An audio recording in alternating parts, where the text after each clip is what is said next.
The UK rental market is teetering on the edge of chaos because despite rental demand dropping 25% over the last year and properties available for rent climbing 18%, when you compare this to pre-COVID, pre the housing market boom over COVID, there has been a 100% increase, a doubling in demand for properties to rent, and a 33% drop in properties available to rent. To put that into perspective, right now, there are on average 15 households chasing every rental home at the moment. What a mess.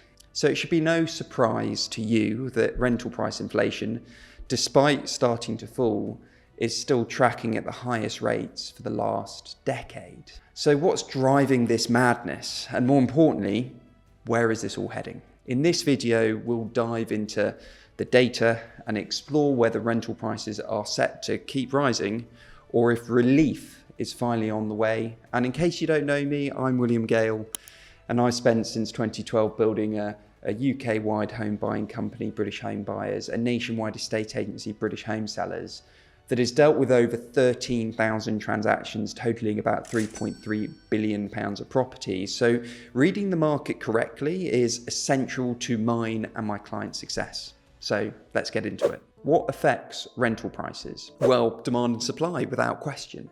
And there have been some surprising changes to demand and supply over the last few years that is dramatically destabilised the rental sector that I'll go through now.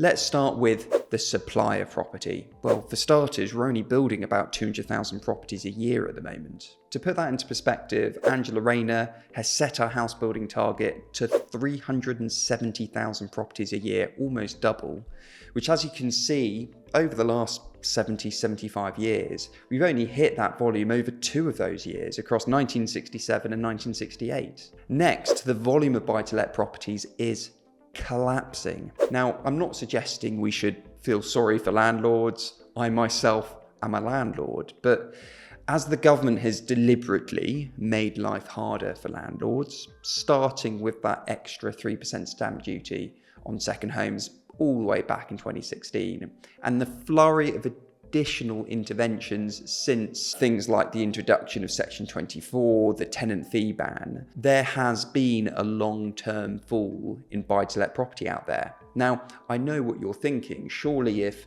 landlords sell a property, a household that would have rented now owns a property.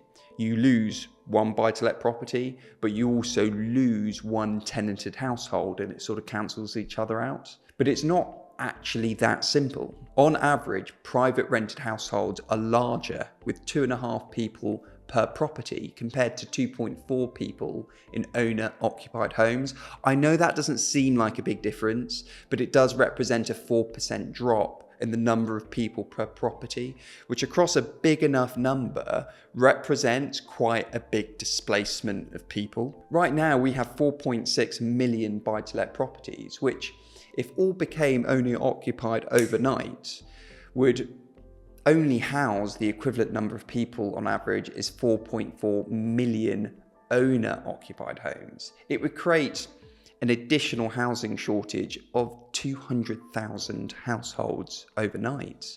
480,000 people that had a home wouldn't anymore. It's actually worsening the problem. But it's not just the supply of property that's a huge problem right now. Demand for buy-to-let properties is also rising dramatically. So let's get into the demand increase in buy-to-let properties. Our population is increasing faster than we're building houses. Over the last few years, we've built about 600,000 new homes. Yet our net population has increased by about 1 million people. Now you're probably thinking, well, if the population has grown by 1 million in 3 years, and we've built 600,000 new homes over that time, and on average 2.4 people live in each property, we've actually built enough property for almost 1.5 million people. However, the reason this isn't tracking through is firstly because we already have a pre-existing shortage of property that we're still catching up with. But importantly, when it comes down to the buy-to-let property market specifically, these figures are being distorted by the effects of net migration. People born abroad have far lower home ownership rates, with 70% renting at the moment, compared to UK-born home ownership rates at almost half, at 47%. Now, this really matters because, we are seeing and have seen higher levels of net migration, especially over the last few years, that in turn adds massive strain on the buy-to-let market because a lot of those will rent. Just at the time, the supply of buy-to-let properties has been simultaneously falling. So we've created this really unfortunate bubble in the rental sector where supply has been decreasing, but demand has been spiking. Now, I know immigration is a controversial topic out there for a lot of people, but without some level of it, we're on track for a population collapse, which is not something any of us want. Just read about the effects that's had on Japan's economy and housing market. But nonetheless, in conclusion, it is clear there is a rental market bubble, a perfect storm of demand increasing at the exact same time supply is decreasing. And Labour's plans to build 1.5 million new homes is not going to provide an overnight fix. So what's this mean for renters and landlords? My advice for renters is the increase in rental prices varies hugely by area. You can see in London that despite rental prices increasing almost 4% over the last year, when measured over the last few months, it's actually been starting to drop. And that same trend is being seen across all areas in the UK. So it certainly seems that although the rental market is clearly very competitive and going to stay like that for some time, it does look like it's improving as inflation drops and interest rates begin to drop. But the best advice I can give to you is try and stay in the same rental property longer term. If you keep chopping and changing, then you're competing for new properties with everyone else searching for one, which due to the competition at the moment, you're likely going to be paying higher